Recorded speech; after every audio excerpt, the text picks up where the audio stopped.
Ajo është një emër mjaft i përmendur në showbizin shqiptar, po flasim për Egli Takon, ku gjatë kohës ai ishte brenda shtëpisë së famshme, krijoi mjaft fansa, por ka dhe nga ata që e kritikojnë në vendimet dhe deklaratat që ajo i jep.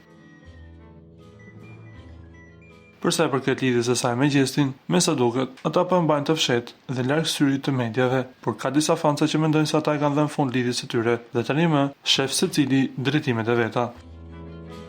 Por postimi i dieshëm i Eglit i ka lënë pa fjalë të gjithë. Për krah fotos, vëmendje mori shkrimi i saj: "E ku shkove, pse më harrove?" Ndjekësit direkt të mbishkrim me lidhje me raportin e saj me Gjestin, por me sa duket, kjo është pjesë e tekstit të këngës së re që Egli lajmëroi se do të dalë ditën e sotme, me datë 26 i pesti 2025. Se a do të jetë një dedikim për Gjestin, për këtë na duhet të presim, por na duhet të themi se kurioziteti është mjaft i madh. Sidomos për të dëgjuar përmbajtjen e tekstit, ku aty fansa do të deshifrojnë se për kë i ka shkruar këto rreshta Egli Tako.